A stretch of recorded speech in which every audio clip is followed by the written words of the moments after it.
the girls from Search for Elle Woods. I did like a full reunion. Oh, we are live! Pew, pew, pew, pew, pew. Ladies and gentlemen, thank you so much for joining us today, and welcome to Slumber Party Live. I'm here with truly one of my favorite people in the world. I've known her for several years from our years in New York together, but I was obsessed with her before that from Uh, Sabrina, the Teenage Witch. The first time we ever met, I was like, we have a mutual friend, and I was like, oh my God, that's Libby from Sabrina. And he was like, you need to chill. And I was like, you're right, I do. She also starred in my web series, and she also was in Wicked as Nessarose, and she also understudied Elphaba. And honey, she went on, and I've heard the clips, and she sounds amazing. And oh. also, of course, you know her from Bear, a pop opera. Can we say iconic? Ladies and gentlemen, please welcome to the stage, Jenna Leigh Green. Yay. Hi, honey. What's up? How are you? I'm as well as one can be at the moment, but I'm good. I'm good. What are you watching to get through? What are your shows or movies? Oh gosh. Well, here's what's funny. So when all of this madness started, I had this what's happening here? I don't know. I Quarantine, listen, actually making myself look presentable is a feat What's today. happening But here? I think I've forgotten how to quasi look presentable because who cares? You look great. What I've Who cares? forgotten is how to talk to people. I ran into a friend at the grocery store and was like, I've been drinking a lot. He was like, okay. Without being asked, just no, Yeah, no prompt, just I'm an alcoholic. yeah, literally just like, I can't stop. I have a problem. He was like, all right, I was just saying hi. Hello. So when everything first started, though, I think that there was something in my brain that I felt like if I immediately fall into some just pattern of like, I have nowhere to go, so I wake up and move from one lying position on my bed to another lying position on my couch and just start binge watching things. And there was so many things, mind you, on the list that I wanted to binge but hadn't had the Mhm. time. I felt like I was going to fall into some like deep dark hole. So the first couple of months I literally didn't watch television at all. I watched maybe an hour a day. I'd like, pick something to watch and then just watch one episode. I was finding all of these strange ways to fill my day without leaving my house, but I was finding all these, every workout guru and fancy class that you want to take but can't because they're too expensive.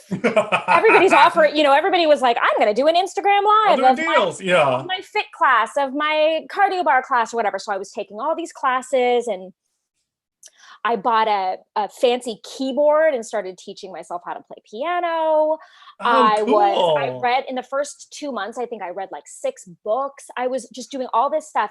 And then about, I would say, let's see, when all this, I've lost such track of days. Yeah, Um, where we are and what's a happening. couple months in, I randomly get these emails that always has like, sales happen. It's this thing called Brad's Deals. I don't know how I got on the list, but every day I get a list of all these sales that they've found all over the place. And I saw this amazing deal from Best Buy for a big, huge television. I'm like, I'm buying it. Then all hell broke loose and I wanted to do nothing but. So then I watched the second season of Big Little Lies because I had never seen it. So I good. watched Little Fires Everywhere. I watched the Larry Nasser documentary. I watched the what's his name crazy oh gosh, child traffic, the what Epstein Oh, Epstein? Yeah, Epstein documentary because I'm obsessed with documentaries. I love documentaries. me Um, too. Specifically like true crime documentaries, but pretty much anything. Um, I watched The Great on Hulu. Oh, I Seen wanted to it. watch that so bad. Did you It's like The really good. Favorite? Yes, yes, yes, yes. I really liked The Favorite, but um I love like historical fiction and just any kind of period show at all, but like this specifically, The Great, I thought it was so good because it was, this period piece with a little bit of rock and roll thrown in. Okay, I Like love that. it's very modern, even though it's set in a time period Yeah. that's not modern. I don't know. I highly recommend. I loved it. So okay, so I watched those. I watched The Tiger King, but doesn't The Tiger King seem like it was 5 years ago instead of 5 months ago? It really does. That Yeah, seems like a full lifetime ago. I know. I love that Um, you love documentaries. oh There's my so God. many. I love documentaries. You watch, I know this is a long time ago, this is pre-quarantine, but did you watch both Fire Festival documentaries? Oh yeah. Oh yeah. Watched them That's both. the kind of that really gets my goat. I'm like, okay, of course I want to watch murder documentaries, always, Sure. true crime, always. But Sure. when there anything involving like a scam, there's just something about it that I'm just like, I have to know how Mm-hmm. these people. Mm-hmm. Did you watch the Elizabeth Holmes one? Oh You know yeah. what I'm talking about? Oh yeah. I'm also obsessed with any sort of documentary about a cult. I know it's weird. Yes. It's weird. Yes. I've watched like every single documentary or scripted, because there's been a couple now, TV movies and limited series about Waco, about, we believe in UFOs. Jim Jones, and like every single documentary that I could find having to deal with religious cults. It's like I'm a sponge. I'm so fascinated.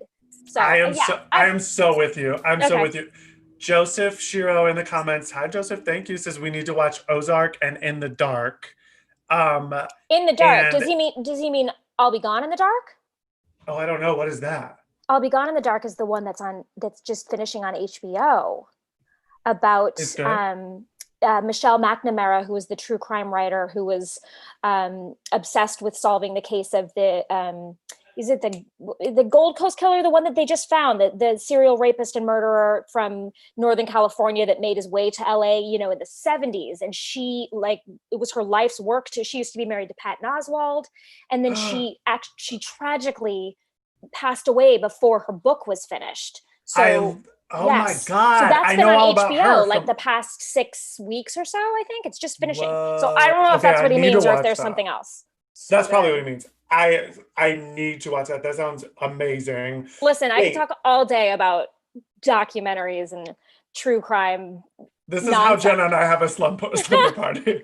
We just talk true crime documentaries. Have you listened to the listeners are going to be like, Tim, stop talking about this. Escaping Nexium, the podcast.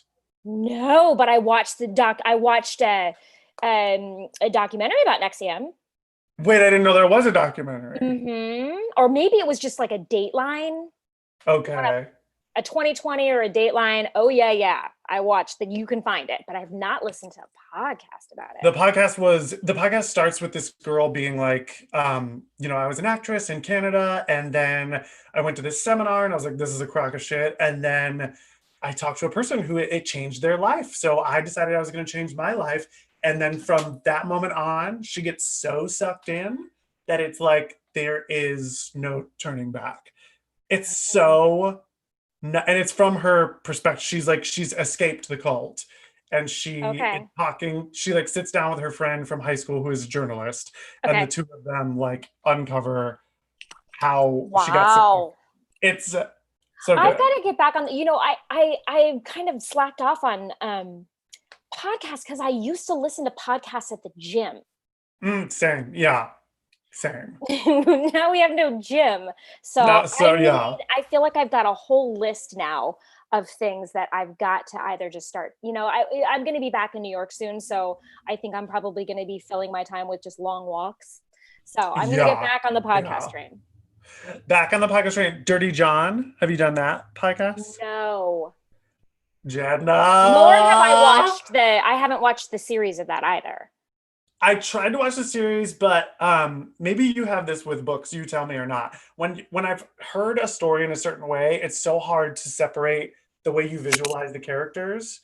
So Uh-huh. like it was hard for me to watch the series because I just had different things in my mind. Are you That's like that kind with of books? that's how I felt when I just recently watched Little Fires Everywhere, because I had read That's the what I book. thought you were gonna say. I read the book right before, because I had the book and I hadn't read it, and then I realized I was like, oh, I really want to watch this series. Wait, I should read the book first. So I read the book and I devoured it. I read it in a few days, and then I watched the series. And while I liked I didn't dislike it, but it just wasn't what I was expecting from the book. There was a lot of things that they changed subtly. There was a few things they changed quite a bit, but my overwhelming feeling was that when I watched this series, I hated every single person. And you've got to like have a couple of endearing characters that there's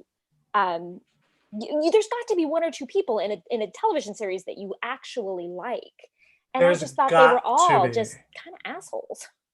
I that is my I don't biggest. like any of these people. And I feel that way in the book? No, I think I liked a few people.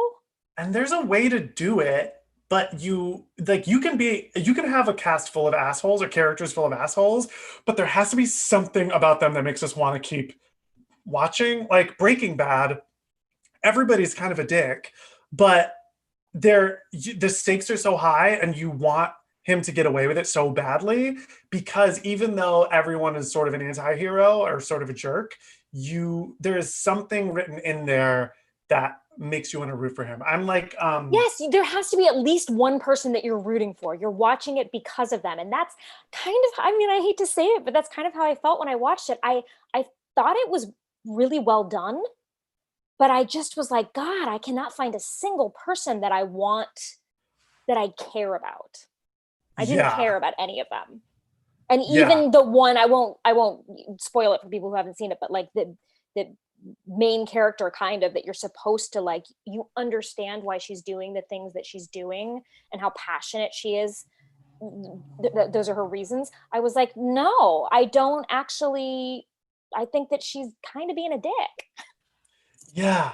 I've been reading scripts for like a screenplay festival. They've hired me to say what scripts get passed on and say why they do or do not. And that Mm-hmm. is always my note. I'm always like, this can be the funniest thing in the world or the most exciting premise in the world, but if we don't want to sit with them for an hour and a half in a movie or a TV show or whatever it is, like then there is nothing you can do. Like that's like you have to Yeah. have that, I feel Yeah. like.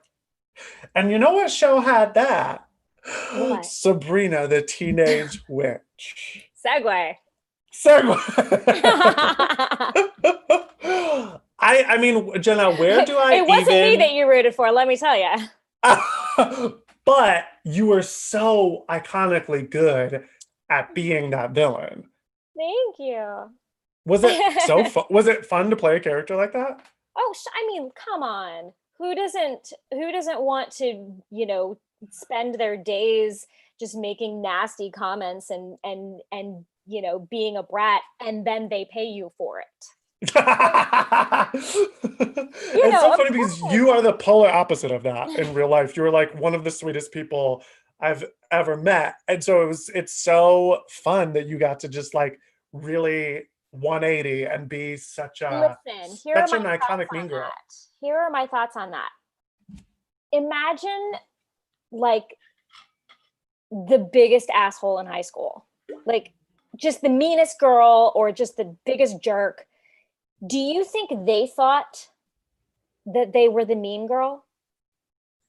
Right. The No, villain never knows they're the they thought villain. they Yeah. were wonderful and delightful and funny, and they're not recognizing that they were just mean.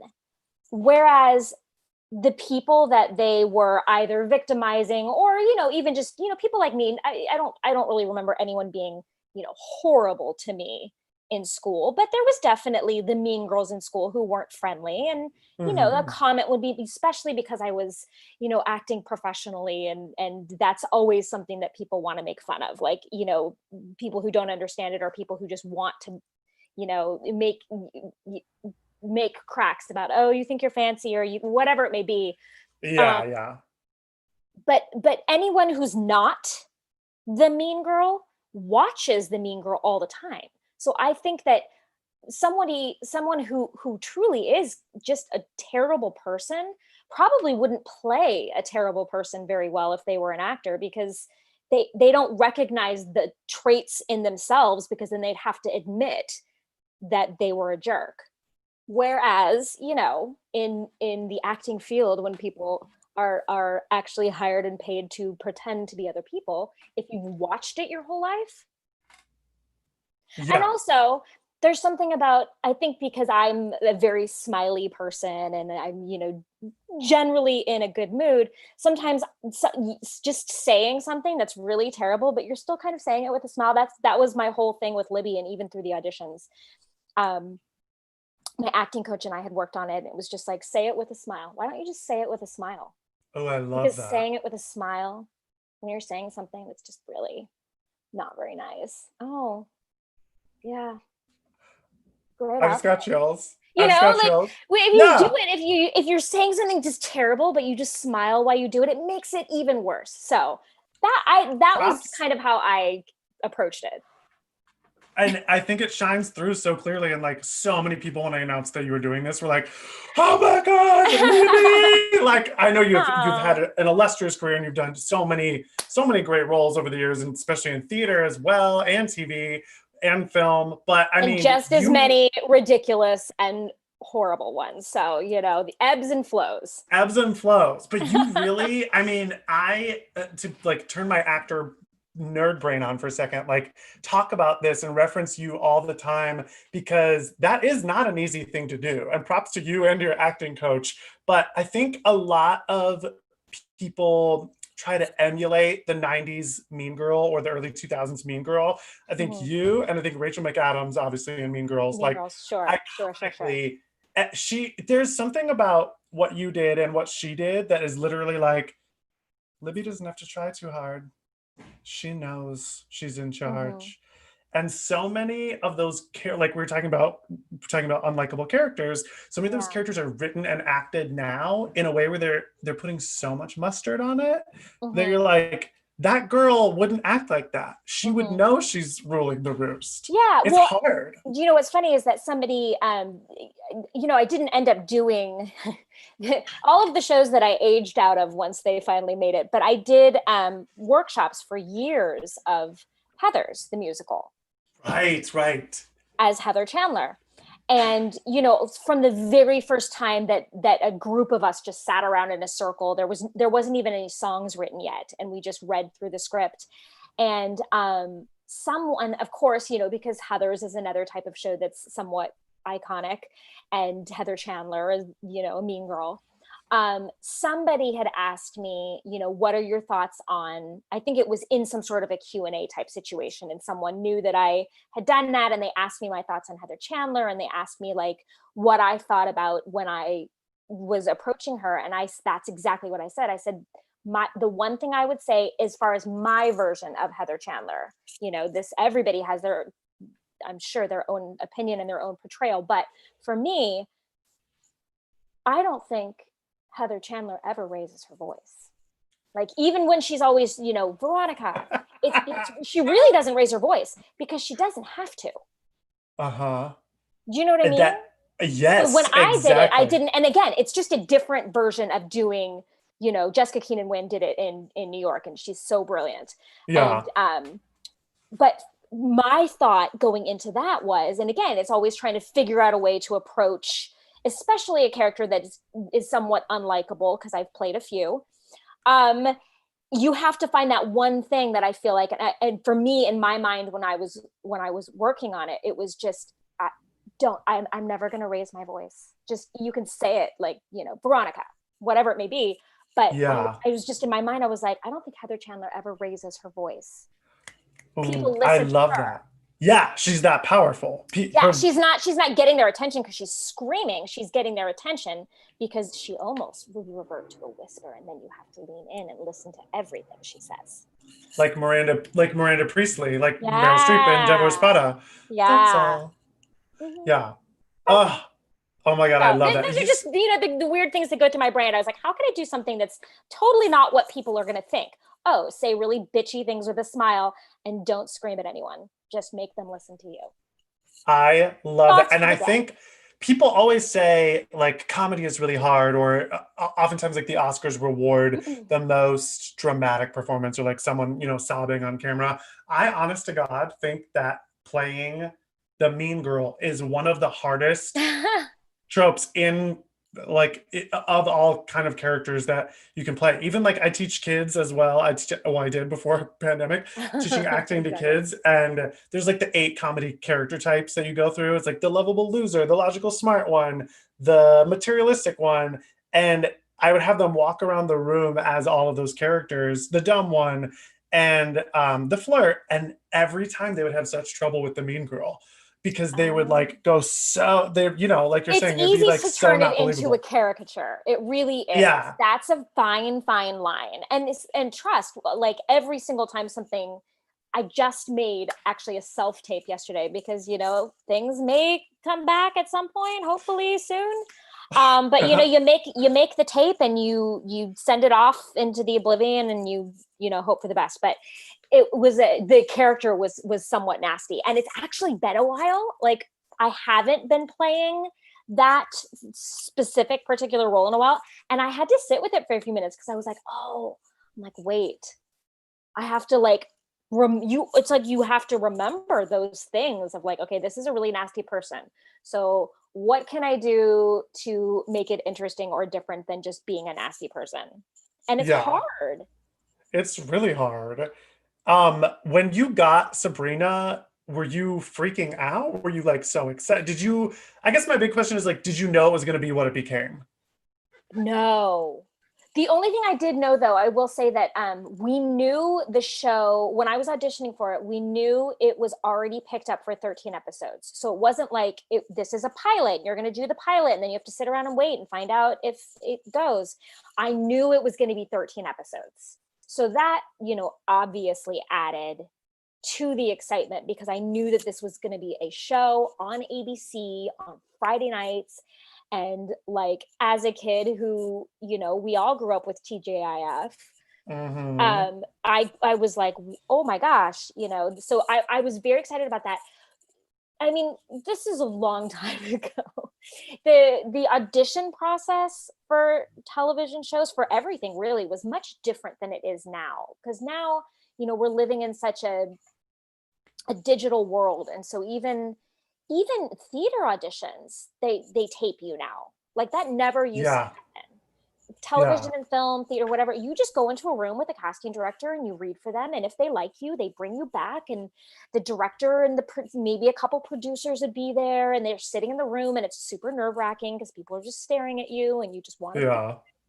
um but you weren't being taped now.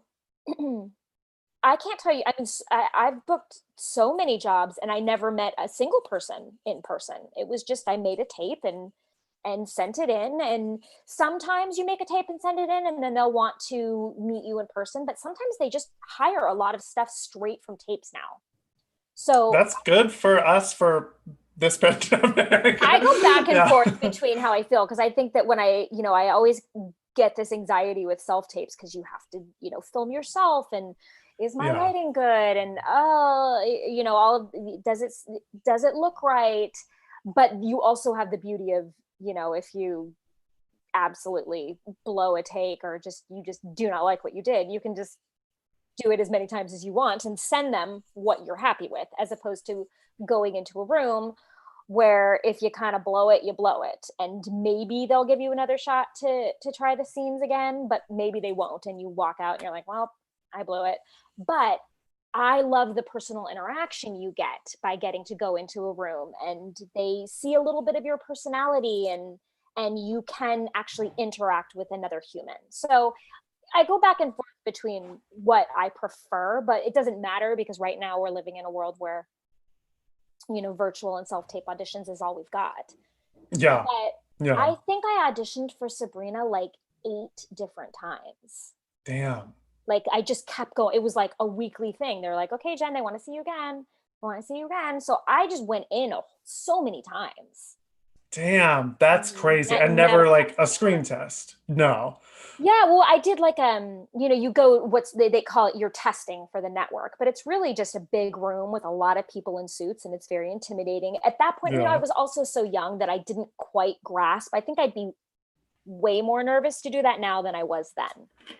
That's Because kind of cool. now I understand everything that's riding on it, and I didn't know anything. I was like, sure, okay. Oh, okay, going That's back. All right. That's so funny because that's what Eden Espinosa said. I had her on about Wicked. She was like, I mean, back then I went in twice, I think. She's like, and the second time they were like, sing Defying Gravity and then do the catfight scene. And Mhm. she was like, that was it. She was like, now these Listen, girls have to like this is Eden jump through Espinosa. When you're it, fire. you're And it. that's right. When you got the goods, it's kind of a no-brainer.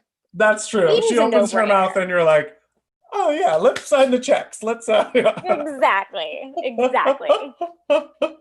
That's so funny. Okay, so speaking of Wicked, Yes. was that is that what took you to New York from No, LA? Bear took me to New York. Oh, that's right. Hmm. Let's start with Bear. Hmm. Was that I mean, that's another iconic show that you were an original cast member of. Like Yeah. that was that same question for Sabrina. Did you guys know that that Mhm. was special in that way? Because other than Rent, like there weren't really shows like that, like those rock. Um, yeah. Well, here's the thing. Being from Los Angeles, of course, I'd always dreamt of, I almost want to say that I fell into television because, growing up, I did musical theater and I grew up in Southern California, and there actually is a lot of great, community theaters around. You can really get your feet wet and be involved in these great productions. So I always kind of thought that New York would be the goal for me. I was like, I love to sing and, I love theater. I'm going to go to New York one day. And, television and, cause I did a few little smaller things before Sabrina, but, that kind of came my way. And then that's just a path you don't, I mean, I guess You don't say no somebody, to, somebody yeah. who's an idiot might, but you don't say no, you just do it. Yeah. And I loved it. But, when I finished with Sabrina, now here's the thing, I missed musical theater so much though that even when I was doing Sabrina, I wasn't on every episode. And sometimes we would try and figure it out because I would find out about something. I did two productions in Los Angeles while I was actually shooting Sabrina. I played Dorothy in The Wizard of Oz at this beautiful, gorgeous theater that I don't think exists anymore, the San Gabriel Civic. No, Um, I've not heard of that. uh, I played Dorothy in Wizard of Oz, and I played Maria in West Side Story, which I'm embarrassed about. First of all, I could never sing really well enough to sing that score as it should be sung, and also I should never have been. I'm white, Everybody but has those stories. everybody We did West Side has Story their and we did has their West Side show. Story in high school as well, and it was Exactly. Or like, all of the girls yeah. that are like, I probably shouldn't have played Maria or, Evita. But anyways, it is what Yeah. it is. And we live and learn and you do the respectable thing. Like, I took it off my resume. I'm like, that's not something there you go. Yeah. But anyways, I did both of those productions while I was on Sabrina. So I knew that it was something that I wanted to get back to. So when the show, when I'd finished Sabrina, it was probably a year after, I would say. Um, I used to go to this karaoke place. Um, a friend of mine ran karaoke, and so some friends and I used to sometimes go. I think it was on Monday nights or something. And Damon Interpretolo and John Hartmere, who wrote There, someone had said, because they were looking for a girl to do a reading of this show that they had written, and some friend of theirs, I feel bad, I wish I could remember who, but somebody said, there's this girl that comes sometimes to blah blah blah karaoke, she's perfect. So they came, unbeknownst to me, they came to this karaoke place, and I was there that night, and so that's how I met them. And they came up and talked to me, and then I think I went to the Debbie Lurie, who was the original orchestrator for all of music. I think I went to her house and she had me like, I didn't sing anything from the show, but she had me just like, I think I sang like Memory from Cats or something ridiculous No, like that. not Because Memory. I think she wanted to be like, how loud can you belt? I don't know. For this rock pop opera. Exactly. The most Can you do inappropriate Cats? song to sing for, Yeah, but there weren't many shows like that. So it's like she couldn't think of, that's we true. couldn't Yeah. think of something appropriate because there was nothing written like this yet. So I ended up doing it. It was like, again, from the show was so different in the very first readings that we did. And just, I knew it was something special, but we didn't really know what. And then, we did readings of it for probably a year and a half, maybe. And then we did this, we got, the opportunity to do this production of it at this tiny little 99 seat theater on Santa Monica Boulevard called the Hudson. And I mean, I feel like after, I don't even know if it was after the first review came out or if it was after just even the first preview and word of mouth spread around, but people were lined up around the block to get in. They were seating people on the stairs of the theater, like defying all fire marshal rules. Yeah. It was just this crazy, people were freaking out over this show. And we were like, oh my God. And then of course there was a million false, La Jolla Playhouse was interested in producing it. And then, then we went to New York and did like one or two readings of it in New York for like prospective producers there. And then nothing happened. And it took 3 more years. Damn, musicals move so slow. Yeah, we took 3 more years after we finished the production in Los Angeles before it went to New York. And that was January 2004. Damn. So old. Where was it in New York? It was at the APA Theater where Urinetown started, on cool. 54th Street, above a police station. Damn. Wait, I know exactly what you're talking about. Yeah. I think I saw Fat Camp there, which became something else. But possibly. It's this really cool space, like a small bit. It's on the second floor. Tiny. It's tiny, yeah. And then we had this short limited run, which we could have continued to extend, but then we got commercial backing and the Dodgers were going to produce it and move it. And we were going to be the first show that opened Dodger Stages when it was originally called, this is New World Stages. So it was originally called Dodger Stages. And so we shut the whole show down so that we could go back into rehearsals and revamp the show and make it a bit bigger. And so we closed. We could have kept running, but we closed for a couple of months to make this transfer. And then everything happened with the Dodgers. I don't even really know what happened, but something happened and they parted ways with like their main financial backer. And it was like everyone in the cast was getting, strange kind of vibes. Something was going on. And then of course the inevitable, call from your agent saying, oh, it's been postponed a little bit, and then a little bit more. And then the summer's going by. And then it was one of those, you get a phone call Friday night before your Monday morning rehearsal, first rehearsal, saying not happening. Done. It's not happening. And it was horrible. It was so devastating because we'd done photo shoots and we recorded that sampler CD, and Bear was like stenciled on the walls inside Worldwide Plaza, and it stayed up there for like 6 months. It stayed up there for so long. So it was just so devastating. Yeah, heartbreaking. What happened was that I think Stephen Schwartz, but specifically Stephen Aremus, had seen Bear. So right when all of this was happening, they were then trying to cast the first national tour of Wicked. And so then they brought me in. So that's how freaking cool. Mm-hmm. So they saw you in Bear. I'm looking at the time and I'm telling you right now, I can push it because we're having a good time. Okay, great. I'm like, wait, where did the time go? I talk too much. So you talk in the perfect amount, because this is throwing me for such a loop. This is so crazy. You inadvertently got Wicked by going to karaoke. Yeah, I mean, well, you know what's hysterical though. This is even funnier. So when I did and also going along with what Eden had said about Wicked. So I originally auditioned for the tour of Wicked as Elphaba. So my first few auditions, I actually went in a few times over the course of, I don't know, a month maybe. Um, I auditioned they brought me in for Elphaba, and I auditioned, and then I had a call back, and then I had another call back. I went in I can't remember exactly how many times, but it was a few for sure.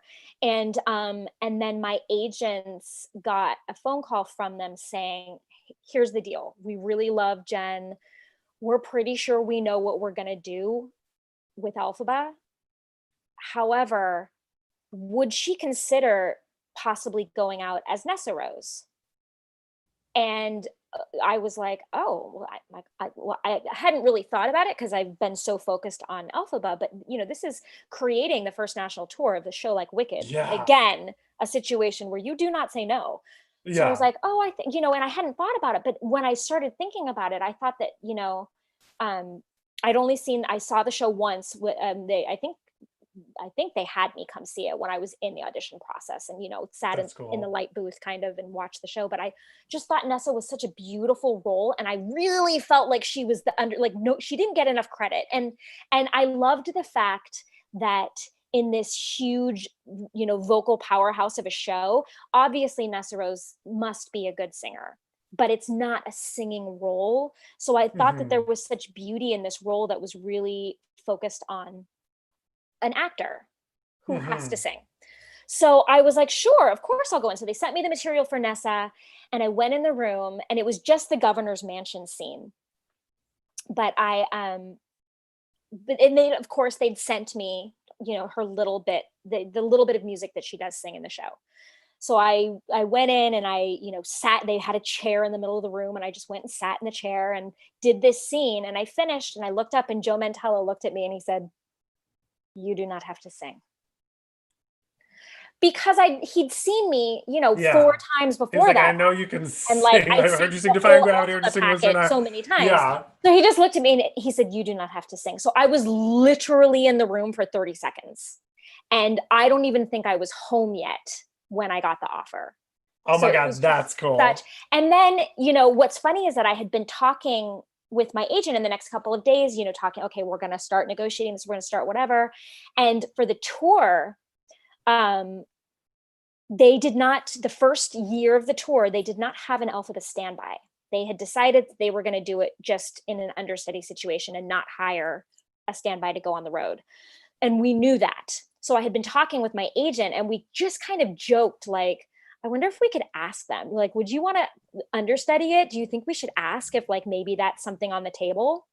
And we talked about it, but they hadn't said anything yet, at least to my knowledge.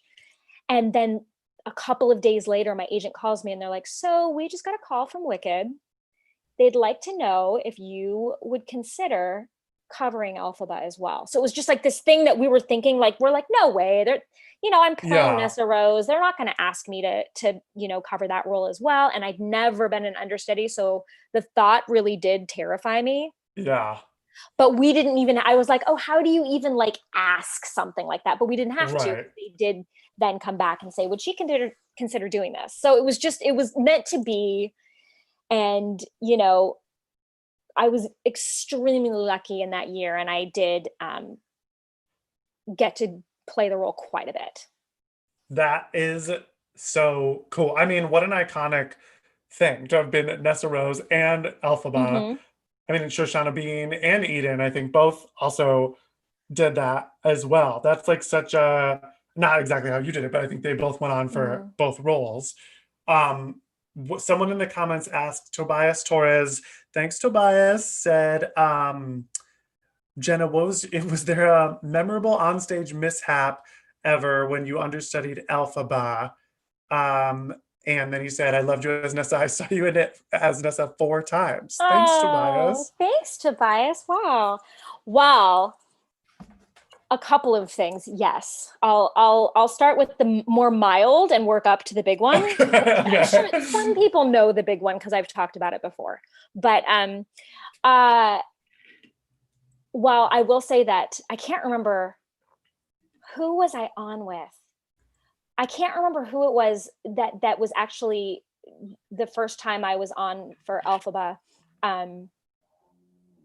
who was playing Nessa that day. But she told me that, or it might have even been someone else, but apparently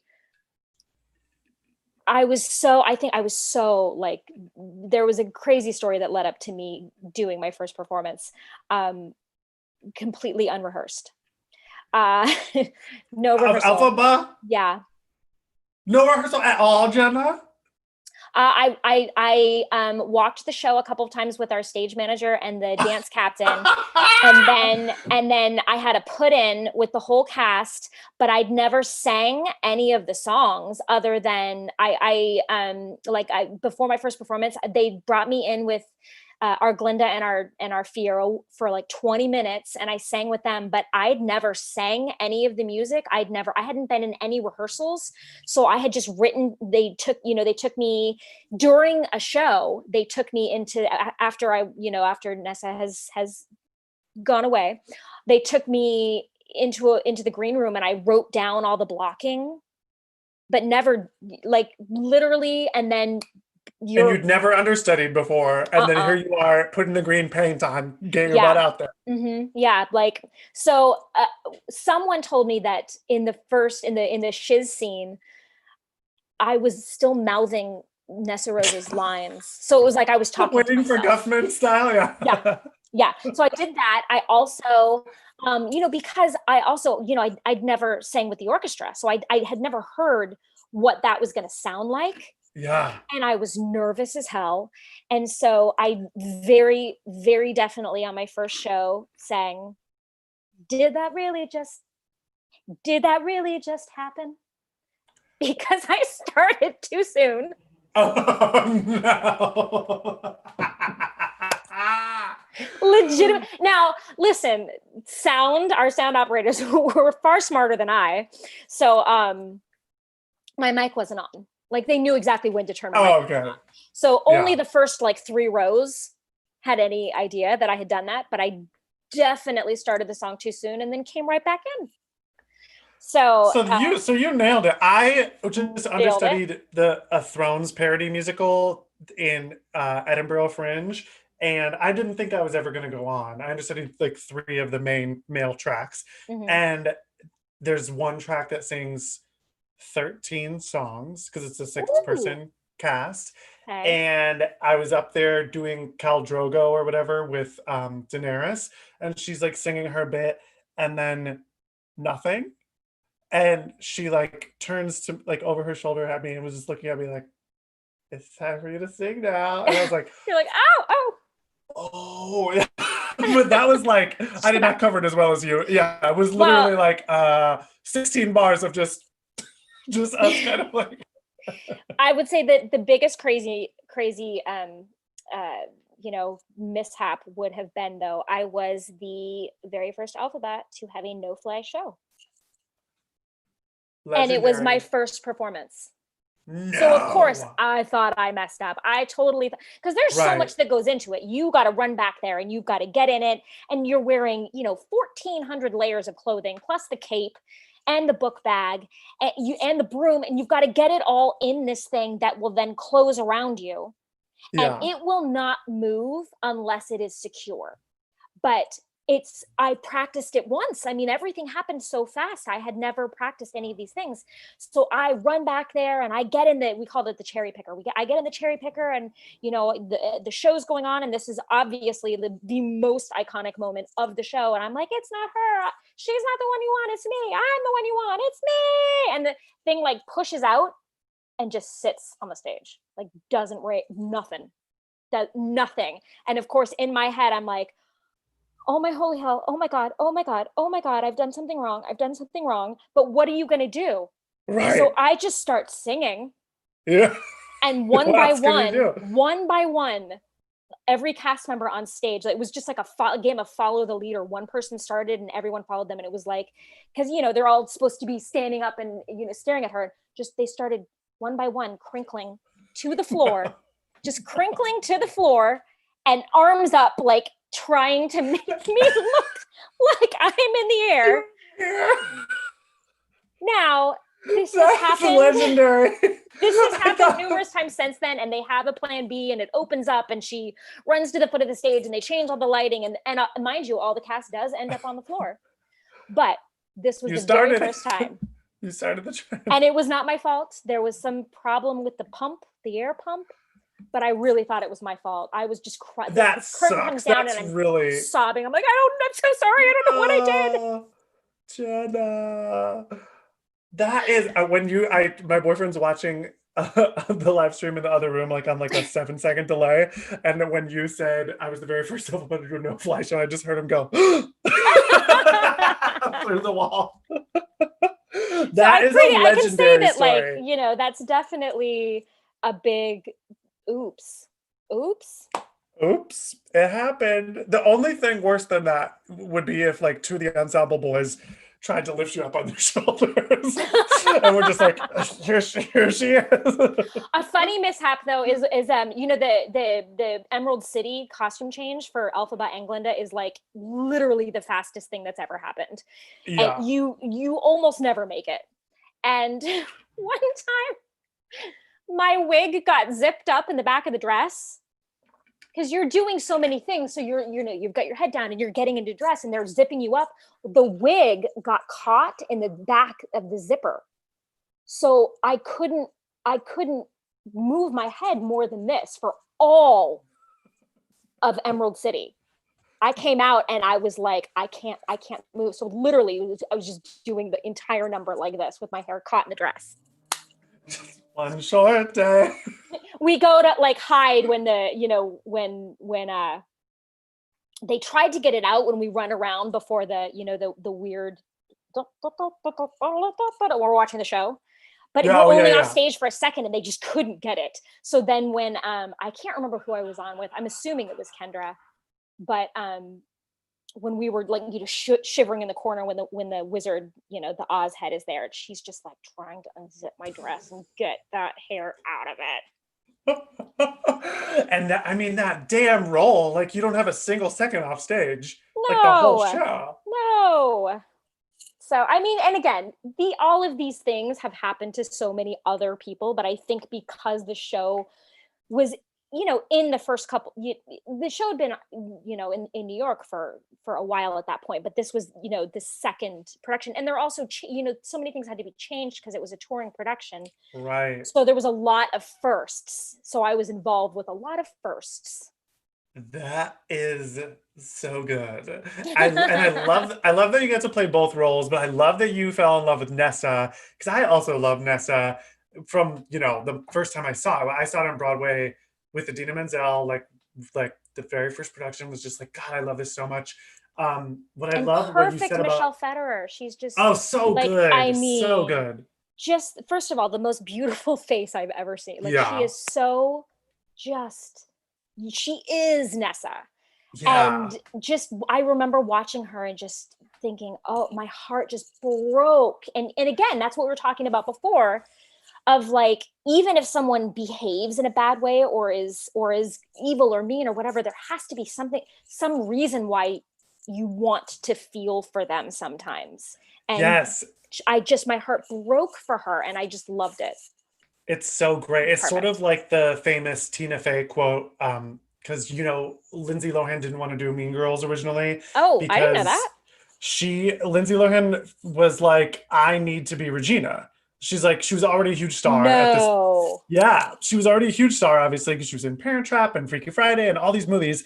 And Tina Fey, now we think of her as a huge star, but back then that was her first movie that she sold. And I think it is maybe pre-30 Rock even, Mean Girls. I can't remember, but she didn't have the pull that she has now. So she was like, we need Lindsay Lohan to get this movie made. And so they kept having to have meetings with her where they were like, we know you want to play Regina because you think that would be the most fun. But the way they convinced her was the Nessarose syndrome of be Katie Heron, then you get to be the mean girl and the lovable one for the first half. And they say Lindsay Lohan was like, oh yeah, like then both. I'll get to be the mean girl. Yeah, I'll get Nessarose gets to do both. It's so great. Yes,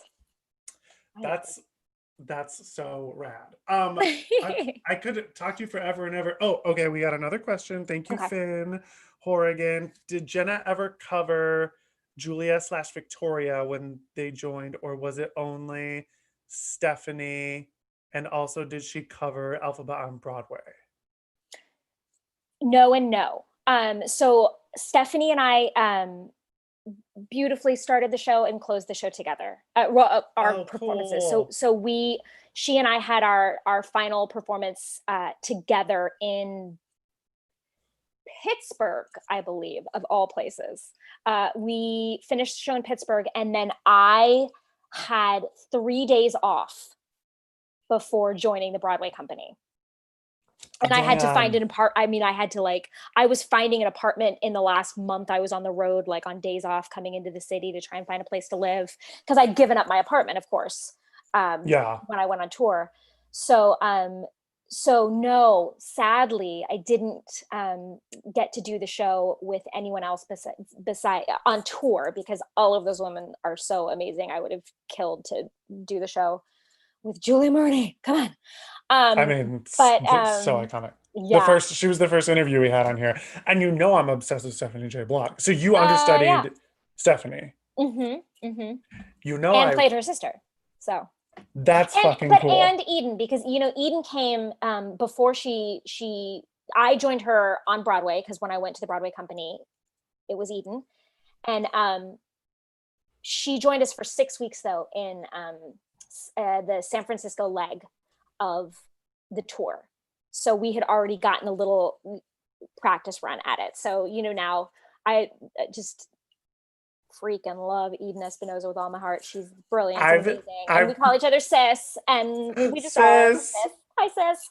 She was on a couple weeks ago and I was like, I'm obsessed with you. Also, I've never told you this before, Jenna, but What? it's just to the listeners Uh-oh. watching. Jenna and I have known each other for a few years.